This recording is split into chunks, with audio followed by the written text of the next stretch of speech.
In this presentation, we shall be using a sample project to highlight many of the tools and features offered in Form Z. The project consists of an interplanetary spacecraft that will be sent to Europa, which is a moon that orbits Jupiter.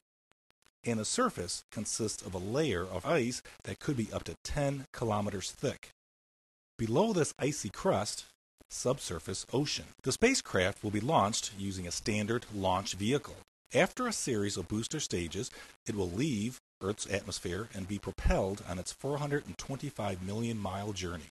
After the spacecraft reaches its destination, a lander capsule is then jettisoned and plummets down through the atmosphere and lands on the icy surface.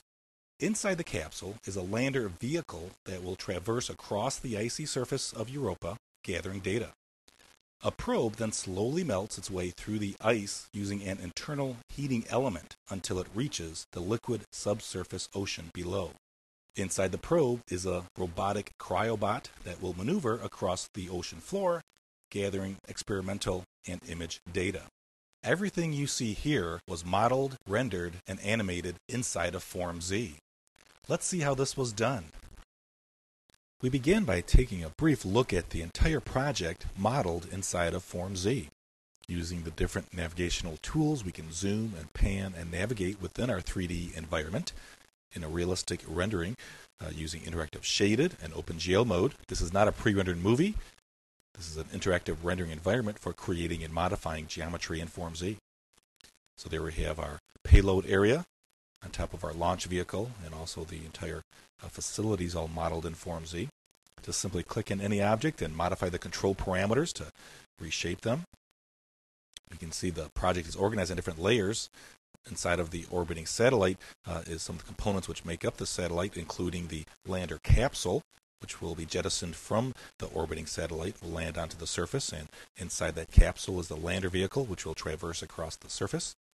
And inside of that is the probe, which will melt its way through the icy surface, and when it reaches the subsurface ocean, it'll then release the cryobot, which will then maneuver through that liquid ocean and gather data.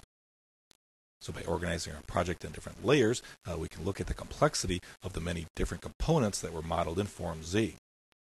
Let's begin by recreating some of the components that make up the orbiting satellite section of our project. We begin by taking a brief look at the user's interface of Form Z. Here's the XY reference plane grid, and we can move that anywhere that we want. To create geometry, just choose any of the drawing tools, for example a circle, give it the radius and height that we want. So that could define the upper stage of the launch vehicle itself. For the payload area, we'll use the same drawing tool, the circle, but we'll create a 3D enclosure from that by giving it a wall thickness.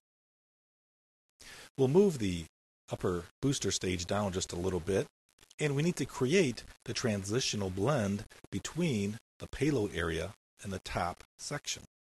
So we'll use the blend tool. Just simply click on the outer surface of each of these objects, and the blend tool will create a nice transitional blend between those two objects. We can also customize that by moving the sliders back and forth and modify that blending process as it transitions from the edge of one surface to the edge of the other surface.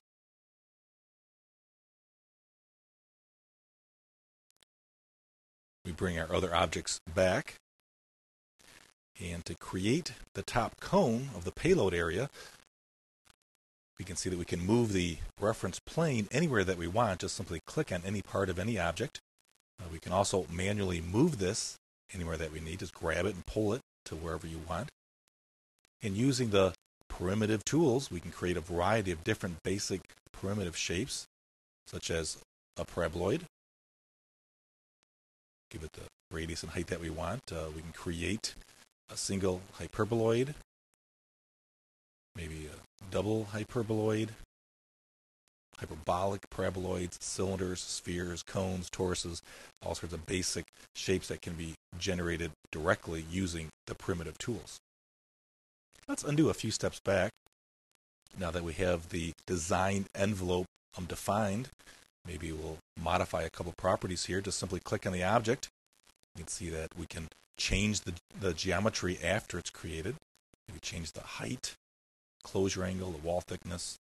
If we zoom in closer to that blend, we notice that that's a paper-thin surface. No problem, just use the parallel tool, give it the offset thickness that we want, and convert that surface into a solid object. FormZ is both a solid and a surface modeling system. For the payload area, let's give that a transparent server style color. And now let's begin creating the different components of our spacecraft, which will fit inside. We begin by first turning off the payload design envelope layer, and we'll create the parabolic dish that will beam information back and forth between the orbiting satellite. And we'll create that using the Formula Surface tool. The Formula Surface tool allows us to create a variety of different 3D solid and surface objects by mathematical equations. For example, we can do waves, a Mobius strip that folds back on itself, or even a Steinbach screw. Now, these are some fun shapes, but they're not very practical for a satellite dish. So we'll go in and maybe type in some meaningful equations for our geometry, maybe a double paraboloid, type in the information that we want, and this is how we can create some accurately mathematically defined geometry through our own personal equations.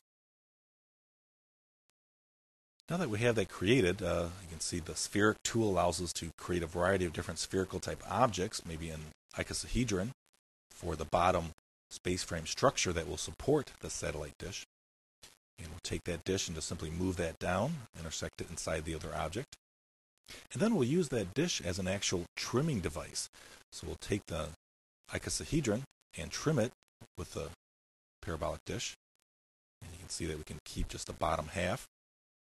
And using the frame tool, we can specify a specific radius, and each segment of that object will become a tubular frame based on the radius that we've set.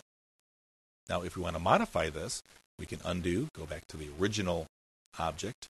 We can insert or delete the segments. We can use the combination snap and snap to the center of faces, the midpoint, the endpoints, add or delete any topological information, and then go back to the frame tool again and convert that back into a tubular frame.